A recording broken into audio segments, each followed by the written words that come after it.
This is the Greg Bedard Patriots Podcast with Nick Cavins. He's Greg, I'm Nick. Thanks to Athletic Greens, your one-stop shopping for 75 high-quality vitamins to help you start your day right. Well, this is the job, and it's a rough one to recap today after what happened on Sunday. I'm sure many people are still shocked. Some might still not even think it actually happened, and it was reality on Sunday in Vegas. But here we are. Yes, it actually happened. That game ended the way it did. Before we get to the final play, Greg, first, let's talk about the offense in that final drive and kind of the approach and what you saw leading up to what I've called the lateral of death. Yeah, I mean, look, it should have never gotten to that point, Nick. I mean, when you get the ball with 32 seconds on your own 25 and 2 timeouts left, a somewhat functioning offense, at least gets the ball to midfield without any issue. But of course, as we know well, this is not a normal functioning offense. It's the complete opposite of that. And then the first play of that drive perfectly encapsulated where this offense is at this point in time, because they got the defense that they wanted. It was probably a bad call by the Raiders. The Raiders went into Tampa 2 coverage, which means they had 2 deep safeties, and they were going to have a middle linebacker in the middle of the field running down in sort of the deep middle, and then the safeties were going to sort of widen out in Tampa 2. And so there were gaps there to hit on first down. And Matt Patricia actually calls a good play, but guess what? Somebody doesn't run their route right. Tyquan Thornton runs basically into the same area as Hunter Henry. Really what you want on that play is Hunter Henry sort of going to the deep half of the field. Tyquan Thornton's coming underneath, and basically the quarterback's reading the middle linebacker.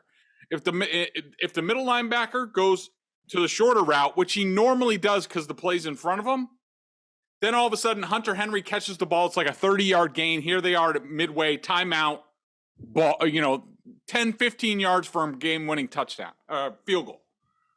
But, of course, Tyquan Thornton runs way too up the field and almost into Hunter Henry, so it's a big discombobulated mess, and Mac Jones has to take the little dinky short pass to Jacoby Myers that only gets 8 yards, and they have to burn a timeout.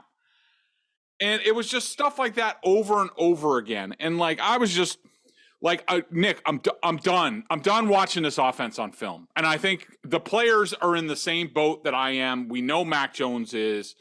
I think Hunter Henry is. I think David Andrews is. Watching them on film, this was an offense that was done. If it's not given to them by the other team, if it's not easy, if it's hard, they can't function. And it's of their own doing. There's no attention to detail. And that last drive, I mean, it shouldn't even gotten to that point. And then you had the whole mental error with the laterals, and it should have never gotten to that point. That's like the story of the 2022 Patriots. It should have never gotten to that point if you were somewhat functioning. But the lack of attention to detail on offense, on that kind of play, on special teams, the punt block, it's all just a discombobulated mess, this entire team, and they're not well coached. They obviously don't practice enough or rep the right things enough. They're not getting the coaching points at every position. Receivers are running bad routes. Running backs are running bad routes. You have questionable defensive play calls. The Darren Waller touchdown, there's no middle of the field safety, and Devin McCourty's not there of his own volition. Somebody told him to shade Devontae Adams, yet there's no one in the middle of the field. It's just, this team is just a mess in all areas, and it all came to, sort of the final thing from the Keelan Cole touchdown to, the offense on the final drive to the final play. That whole last minute of the game, that's your 2022 Patriots. It was the crescendo to what we've seen throughout this season. And it really began in the offseason, and we don't need to relive everything. We've talked about this enough. The crappy decision by Belichick to stick with Matt Patricia and Joe Judge. It's been a disaster from the beginning. And as Greg just mentioned, you've got guys, running into the same spots as each other with these routes. You've got lack of spacing. You had another play with Jacoby Myers who would have been wide open, but Stevenson runs the wrong route. It's just a disaster. It's a dysfunctional disaster that resulted in the debacle that we watched on Sunday. It's as simple as that. I mean, it all starts with the coaching. And when you don't believe in the coaching, you don't trust the coaching, the players start guessing themselves. They start trying to figure out what the hell's happening and why this call's being, you just don't believe in anything that's being told to you. And you could see it. You could see it on some of the players' faces and their body language. We'll get to Mac in a little bit. But you mentioned the Darren Waller touchdown. Go back and watch that on the TV footage. Watch Devin McCourty's reaction when he gets to the sidelines. He's ripping his helmet off. He's screaming and cursing. That's not necessarily Devin McCourty, right? We don't see McCourty that visceral and that pissed. And it's obvious. It's obvious there is zero belief in this coaching staff right now, at least on the offensive side. Defensively, they've been better. Mm-hmm. We'll get into them a little bit too. The Raiders helped them out as well on Sunday. But, at least defensively, they've been good. Offensively, it's all over the place, and there's no rhyme or reason for any of it. And now your quarterback is just reacting to it, and he's going through it and fighting it. He doesn't believe in any of his coaches. It's rather obvious. He doesn't believe in much of the game plan, and it's all over the place. And it's Bill Belichick, full stop. It's on you, Bill. Before that final play, and again, look, the lateral was a disaster, and Jacoby said I was trying to do too much. I was trying to play hero, and it was just bad across the board. I had a huge issue, though, with the defensive drive. Like, you're up by a touchdown, just over 2 minutes left in the game. I don't believe the Raiders had any timeouts left. And it really begins on the 4th and 10 because you come up with 3 straight stops as Carr is throwing bombs down the field for no reason. But you're looking at a 4th and 10. Let's break down that play, Greg, because that really is truly the beginning of the falling off the cliff that we witnessed in Vegas. That 4th and 10, Marcus Jones versus Mac Hollins. Tell us what happened on that play, what you saw. Yeah, so definitely a good point by you, Nick, about the last drive in general. And, that 4th and 10 play, remember, they're coming out of the 2-minute warning. So both teams have a chance to talk about what they're going to do. Now, I don't have a huge issue with the play call in the secondary because as far as giving cushion, I actually think Marcus Jones, considering what the play call was, like there's a lot of corners that would have played that and they would have been like 10 yards off. Marcus Jones was more like 3 or 4 yards off at the end of the route. But here, and Hollins runs a good route. Carr delivers it on time. Like, if Carr was a beat late, Marcus Jones gets there and breaks it up. I think that as a defensive back, and I'm sure they said this during the timeout, just don't get beat over the top. That's the number one thing that you can't let happen, which he does, of course, on the game winner. So I understand, like, you don't, the golden rule there is like, don't get beat. And you don't want to bite on a double move or something like that. So I understand the cushion at cornerback. I understand giving up that route. I'd like to tackle him in play. But here's my biggest issue. And this is the issue that I had in that whole drive. You have a Raiders offensive line that is obviously compromised. It wasn't that great coming into the game. Then they lose Dylan Parham, their left guard. So Colton Miller, left tackle, is really good. Now at left guard, you have some guy, you have both their guards. They barely even practiced this year with the team. They're awful. Some guy named Grassu at right guard. I don't even know who the guy they brought in at left guard. I think they just signed him off the street this week. The center's okay. Right tackle's been an issue for them all year. Okay. And what do the Patriots do? And they did this throughout the game, and I understand certain situations doing it. But in this situation, you know you're going to play soft in the secondary because you need to. Now is the time for your pass rush. This is the time for, Christian Barmore and Matthew Judon and Josh Uche and, whoever else.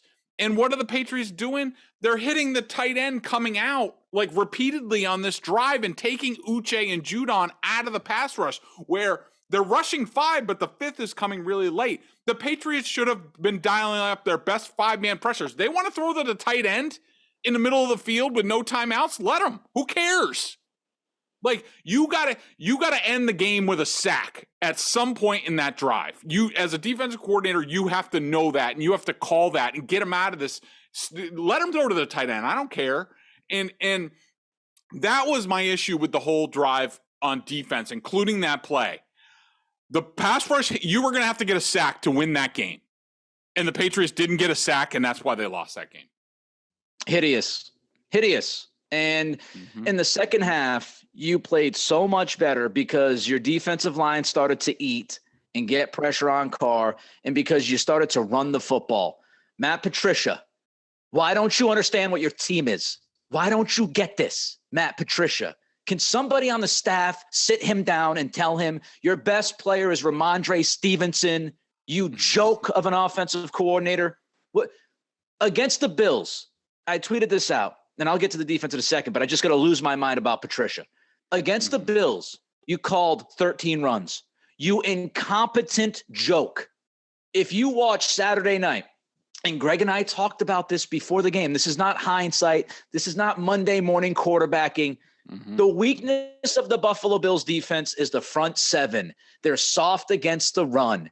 You can get to those guys. And against Buffalo, you called 13 runs. Ramondre Stevenson had 10 carries against the Buffalo Bills in that Thursday night game. If you watch Saturday, Miami ran it down their throat over and over and over again. They averaged like 8 yards a carry. And then in this game, it's obvious that you could run at Vegas. Their front 7's not good. Max Crosby is fantastic. Chandler Jones, we said it last week, has been mostly MIA. Their linebackers are dudes they're just thrown out there on the field. They literally had a guy retire in the middle of the season. Run the football down the hill. And they don't do it in the first half. Is it any coincidence that the second half, this offense was clicking, they're moving the ball, they looked a lot better? I wonder why.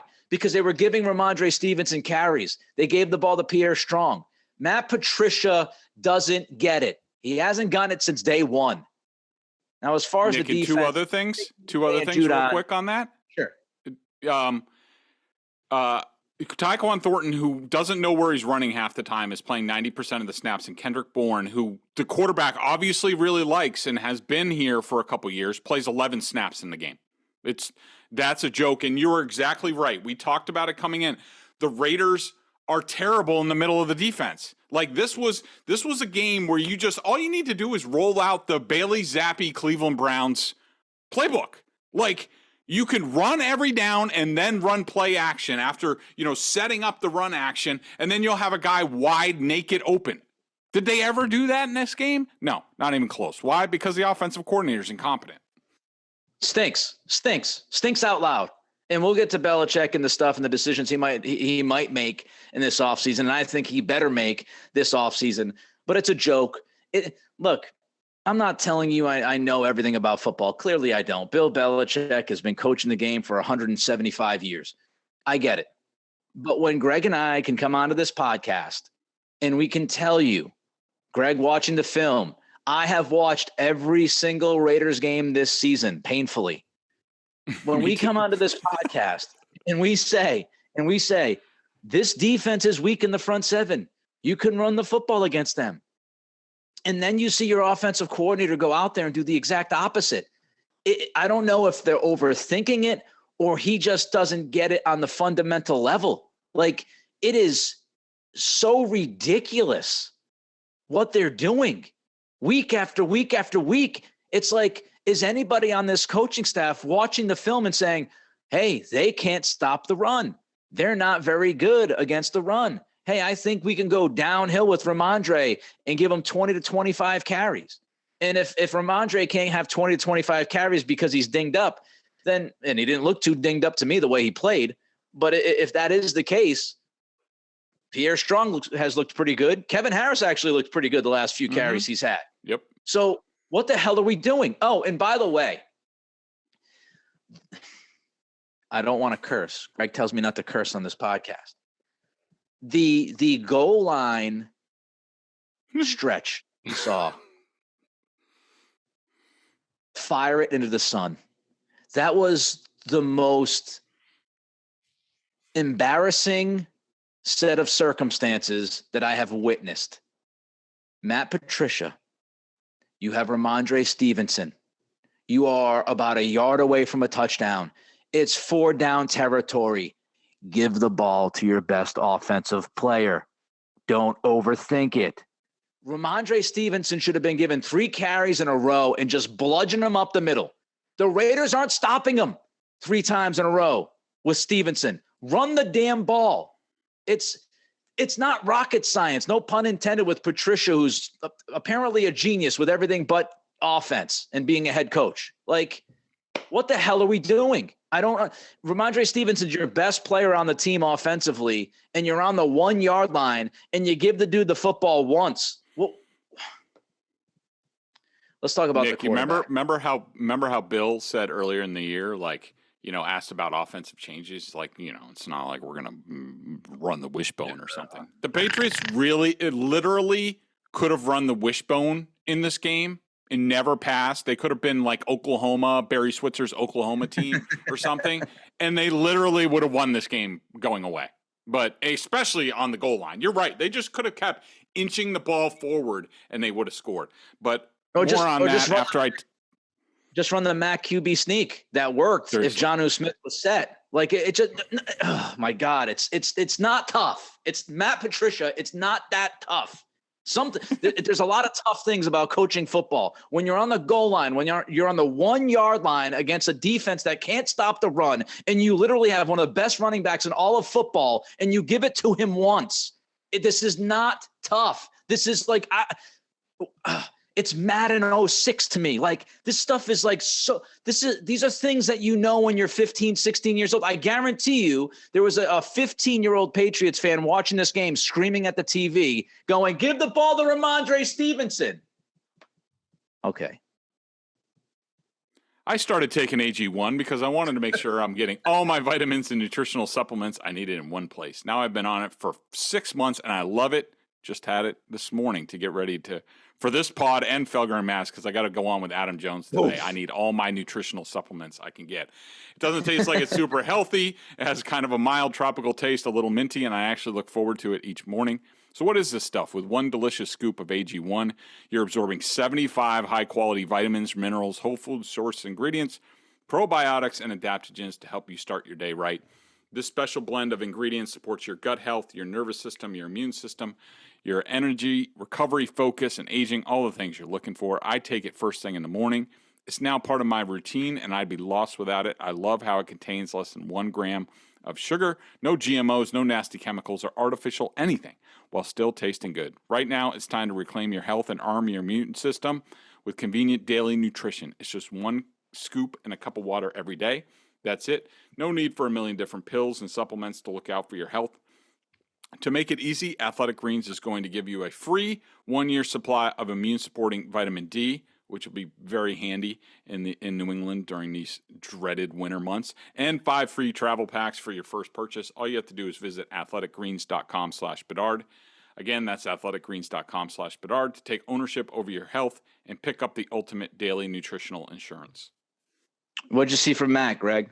So, on Mac, he wasn't good in this game. And I thought, first of all, I thought he was terrible. On film, it wasn't quite as bad. Obviously, he missed Jonnu Smith on a touchdown. He missed Jacoby Myers in the seam.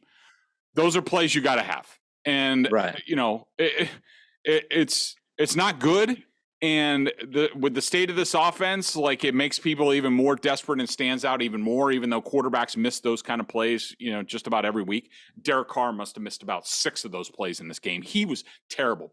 And by the way, if you put Mac Jones at the end of last season on this Raiders team, the Raiders would have won that game going away. So let me just say that. But there's so much bad going on in this offense that it's not totally Mac's fault. Like I talked about the routes, the spacing, it's just not there. Having to go to Thornton instead of not having Kendrick Bourne, I don't understand those decisions. They make no sense to me. But I thought he was totally out of control during the goal line situation. If I were the coach of the team, I probably would have benched him at halftime just for that, because I think he cost the team points because he was so out of sorts and just so mad. And I understand, Thornton on the Jonnu Smith incompletion, Thornton didn't run his route exactly correct. No excuse. He still should have made the play 10 times out of 10. Then on the next down, when he threw the in cut to Aguilar, Ramondre Stevenson was in the wrong area. He ran his route wrong and ran a linebacker right into the play. Plus, Aguilar doesn't fight inside. I understand why he's upset. Belichick calls the timeout on when they actually do execute something on the goal line. He's mad about that. Then he comes over the sideline. He's flipping out. He doesn't want to listen to anybody. And then he comes out, and because he's so amped up, he doesn't wait for Jonnu Smith to get set and false starts, and that's the end of the drive. And so Mac Jones is a mess at this point. He is. I think he's broken. I don't think Belichick has any other options. I think if he does replace him, and it doesn't matter, this is not a Bailey Zappi thing. I'm not talking about Bailey Zappi being the Patriots starting quarterback. I'm just not. If somebody wants to talk about that, go nuts. Go make your own podcast. But I'm not talking about it because I think it's utterly ridiculous. I'm just talking about, I don't think Belichick can do anything about it, because I think guys like Hunter Henry and David Andrews and Jacoby Myers, I think those guys are barely hanging on by a thread at this point. And if Bill benched Mac, I think he's completely lost them. Yeah, I mean, Jonathan Vilma was talking about that specifically during that goal line situation, about how Mac has become too animated. And look, I had no issue going back to Mac in the Buffalo game where he had enough of the Matt Patricia stuff, and he let loose for really the first time that we saw as much as he did. He had a little bit of it during the Arizona game, and I thought Troy Aikman said, I kind of understand that he's frustrated, and I get it, and sometimes those frustrations show. I do think we're now at that line, and I do think it was, a bit much on Sunday, especially during that goal line scenario, because as you said, Greg, it did kind of take him out of his sorts, and yep. it affected directly the QB sneak play that cost them points. And, you make that play, you win the game. It's as simple as that. So I understand. Look, I'm not saying he shouldn't be frustrated. We just talked about Matt Patricia. I just lost my mind about Matt Patricia, and I'm not working with the guy day to day and having to deal with his awful play calling and game planning. So I understand the frustration, but when you're the quarterback, you're the leader out there, and it's your job to get everybody kind of on the same page, and especially emotionally, what's happening because of the bad play calling and all that stuff, that's happening, and everybody sees it and feels it. But you can't allow that to start getting you out of yourself. And one of the things that we talked about with Mac coming out of Alabama, and we talked about this during his rookie season, was his poise, his maturity, his poise, his ability to handle big moments. He didn't get too high. He didn't get too low. And we're starting to see it now where this guy is just fed up, and he's letting it affect his comportment on the field, and he's letting it affect now, some of the results of those plays. Before we talk about moving forward, I just wanted your thoughts, because I'm sure everybody's waiting and waiting to hear, what we have to say about the Cole touchdown and the fact that it was not overturned. I know there's been, Zapruder film released, and I know there's been still shots of the foot zoomed in where you see white chalk, goes flying into the air. My thought was that he was out of bounds. I thought his toe was out of bounds. I thought if you're going off of the replay, there were two angles that showed that his toe was out of bounds. Dean Blandino thought he was out of bounds. The broadcast team thought he was out of bounds. I think that was not a touchdown. I think if you have a replay system and you review it, and you look at the replays and his foot is out of bounds, and you call him out of bounds. I also think, it's kind of a different thing here. We talked about the Vikings game, and I lost my mind about the officiating. But again, you gave up a 4th and 10. You let them march down the field, and you still had a chance to win if you handled your final drive correctly. So I don't compare those two games. But it's a huge call. And the NFL on Sunday night, it was even worse, Greg. I don't know if you saw that, but the Terry McLaurin, flag that was thrown, the obvious pass interference that wasn't called when the dude's literally getting bear hugged. The officiating's bad. I wonder, do you think the NFL cares? Like, do you think the NFL cares that these things happen? And also just your thoughts about the Cole touchdown. Did you think he was in or out? So as far as the NFL, largely, no, I don't think that they do. I think that they look at this as it adds to the drama. It adds to the discussion about the NFL. And I think they like that. And I think there's certain things that the owners could do as far as training officials, paying making them full-time officials, paying them more cameras at all the stadiums, and it'd be an easy fix, but they just don't want to spend the money. This is the same organization that laid off people in the league office and around the league during the labor stoppage. That was really of their own doing. So this is the type of people that we're dealing with. So no, I don't think that they care. As far as the play, like, look, do I think he was out? Yeah.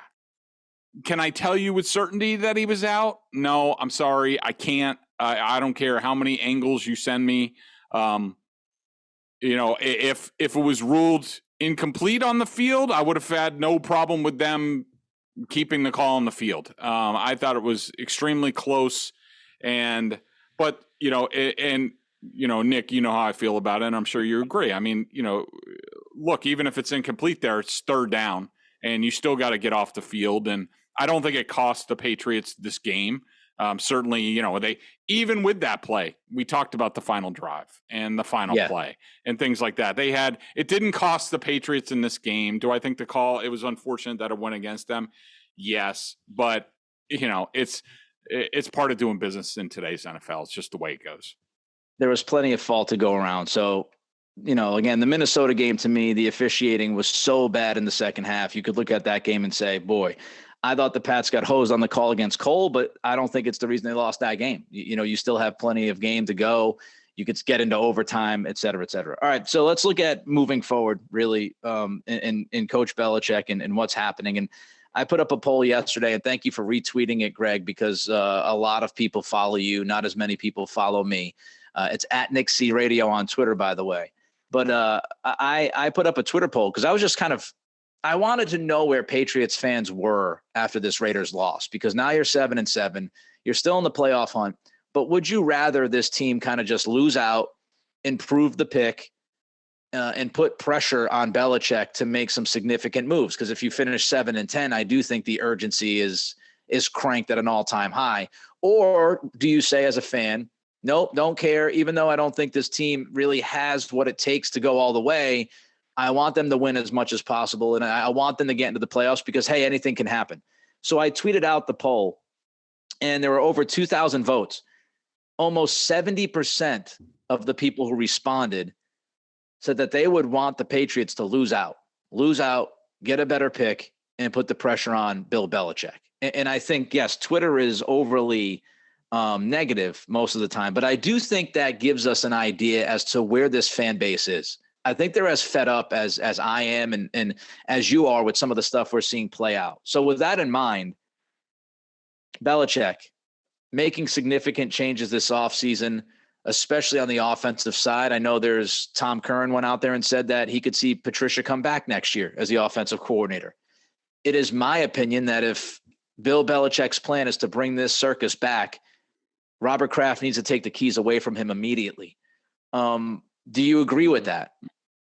I do. I mean, if I'm a Patriots fan, my preference would be to lose out here. I think they need to be 7-10, 8-9 at the very least to enact real change. And it gives Robert and Jonathan Kraft the ammo, the leverage to go to Belichick and basically demand change. And if it doesn't happen, if the Patriots win their final 3 games, okay, yeah, that'll happen. Then I think Belichick is just like, smell my farts, I'm bringing everybody back. Any other relatives that I can hire to this coaching staff? Because, it's working. Maybe Amanda wants to switch from lacrosse to football. I don't know. I mean, she's a good coach at Holy Cross, but I think they need to lose out. And I think that in any event, Robert Kraft, and I know he's not happy, and I know the players aren't happy, especially on offense. And they have sympathizers on defense like Devin McCourty and Matthew Slater, who are encouraging Mac Jones to act out and use his voice, and because they know the situation. If I'm Kraft, I'm going in there and I'm saying like, all right, Bill, so what are you going to do to fix this? And if Bill says nothing, we're just going to roll it back, we're just going to get better next year, I'll be like, okay, that's not going to happen. You need to go out and hire an offensive coordinator. You need to give me a plan for offense, for the offensive line. You need to give me a plan for special teams. Like, I need to see this, or else you might not be long for this job because I'm not getting any younger. Yep. If RKK approaches it like that, does Bill walk? Does Bill say, hey, you know what? I've had the keys to this franchise for 20 plus years. I've won 6 Super Bowls. And, my whole deal is you don't tell me what to do. You're the owner. I've run this ship and I'm going to continue to run this ship. And if you're telling me that I have to make these changes because you're telling me to make these changes, not because I've decided to make these changes, I think my time is done here. Is that a possibility? It's certainly a possibility. I think that Bill, in conversations with people who know of Belichick's thinking on what's going on here, I think that Bill has realized that he's screwed this up, that it's his fault, and he's not an idiot. He's a very smart man. He does adjust. He's honest about his football team, and he knows what's going on, and he screwed this up. And I think he's going to have some concrete plans as soon as the season is over for fixing it. Does that include Bill O'Brien? I don't know. I'm having more and more doubts about that, but I don't know what other directions they can really go. I mean, he could tell Nick Caley, like, look, I screwed up. It should have been you. Here's the OC role. Here's more pay, whatever. Could it be Adam Gase? I don't know. We'll have to see. I'm hoping that it's O'Brien, but I think Kraft knows Bill, and he's going to come at it the right way to make Bill think that he still has power, even though Robert's sort of influencing him. So I think at the end of the day, they figure it out. All right. Another thing I wanted to bring up quickly that you've mentioned in the notes for today's podcast is Jerod Mayo. So Jerod's contract situation is an interesting one. You want to get into that and maybe the idea that Jerod Mayo might actually be leaving this team in the offseason. Yeah, I mean that's why I think the entire coaching staff needs to be revamped, and I think Mayo's done. From what I understand, I think Belichick may have talked to those guys about naming Steve and Jerod co-defensive coordinators at one point, but I think Mayo turned it down, thinking like, wait a minute, like I run the meetings, like I do most of the planning. Steve just calls the plays. Like, no, I want, I should be defensive coordinator. I think Mayo is ready to run his own ship on defense, whether it's head coach, but at the least defensive coordinator. And I don't know how Kraft sits there and lets this happen again. Like the whole reason that they're in this situation on all sides of the ball is because Belichick has handled his coaching staff poorly. And the Krafts are just going to sit there and let Mayo leave for a job that he could have here if it wasn't for Belichick's son. Like, no, I just don't agree with that. And so that's another thing that Kraft needs to bring up. Like, really, it should be Mayo should be defensive coordinator next year. Bill O'Brien should be offensive coordinator next year. Joe Judge should be the special teams coordinator, and Matt Patricia should be, sort of kicks upstairs front office / Ernie Adams type role. And like, let's get moving forward. That's a real staff that can function. And that's the kind of stuff that Kraft should demand. And if Belichick doesn't want to do that, then it's time to move on. Thanks, Bill, for the memories, but you're going to be 71. You're not getting any younger. Let's move on. Yeah, this is about the future of the organization, man. It's about the next 10 years. It's not about the next 1 or 2 years. It's not about Belichick breaking Shula's record, which obviously he wants to do. At a certain point, if you're RKK, you've got to draw the line and say, I've seen enough. And I said it during the season, early on this season. If it was 6 wins, everything is on the table. 6 wins or less, everything on the table, including letting Belichick walk.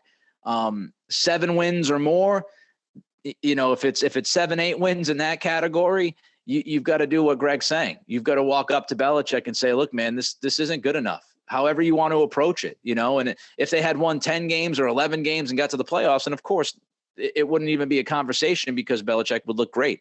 But something, a number of things have to change. And what we've learned is even if you're considered the greatest coach of all time, sometimes you let your friends and the people that you trust the most, you put them in positions that they really shouldn't have, but you put them there because you trust them and you believe in them. And I think Belichick was blinded by his own, adulation and belief in Patricia, Judge, and his son. And, look, the defense I think the defense has overall been good, but if Mayo's going to leave, I think you have to absolutely look at making him the DC. The Judge and Patricia stuff from the beginning, I think Belichick put too much on his guys and he thought they could handle it. And he was obviously wrong. Just one more thing I wanted to mention before we get to 3 up, 3 down, because we had talked about it during this year and we talked about it at draft time. The Patriots, you and I said they desperately need a linebacker that can get sideline to sideline and really steady the second level. And the Patriots decided not to draft a linebacker. Matt Groh came out after the first round, whatever it was. Maybe it was just the second day. I don't remember. But he came out and he said, Cameron McGrone. Steve Belichick came out and said, Cameron McGrone. Everybody was telling us we didn't draft a linebacker because we have this guy, Cameron McGrone, coming back from an ACL, and he's going to be awesome. He just signed with the Colts off the practice squad. Swing and a miss. Yeah, well, I think the Patriots completely screwed the pooch on that because obviously McGrone coming back from the ACL was not ready. He might have been ready for next training camp to be a player because I do think his college film was really good. And so the Patriots tried to stash him on the practice squad, and I think he would have been fine staying there. But the problem was, do you remember like a week ago, the Patriots elevated him from the practice squad, and then guess what? Yeah. Didn't activate him from the game. He was inactive, and I bet you can't. I don't know if something happened behind the scenes, like he was late for something that was punishment, or it was very odd. Like you don't elevate somebody from the practice squad and then not make them active. That doesn't happen. And so, to me, it looks like Cam McGrone was pissed and said, "Smell you later, Patriots. I'm going to go be a real player, for the Colts," and that could be a big thing. All right, the world's fastest 3 up, 3 down. Greg, what do you got? Yeah. Lawrence Guy, thought he was really good inside, limited, beat up those guards. Josh Uche, I thought was really good in this game. Micah Wenu at right guard was excellent in this game. Down, Tyquan Thornton runs the right route about 10% of the time. Mac Jones did not play well in this game, and Jonathan Jones, I thought, was not good in this game overall with a couple more penalties, things like that.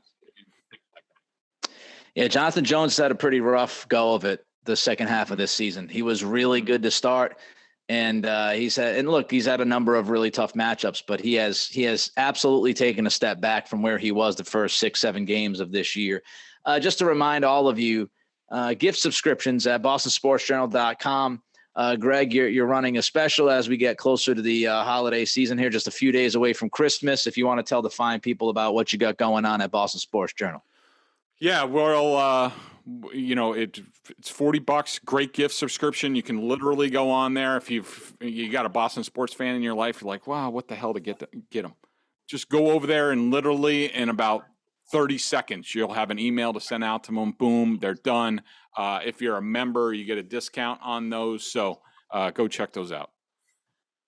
Go check them out. Greg and I will be back later this week to preview this Bengals-Patriots game. Until then, everybody try to decompress from that awful debacle that we witnessed on Sunday in Vegas. He's Greg. I'm Nick. It's the Greg Bedard Patriots Podcast, brought to you by Athletic Greens.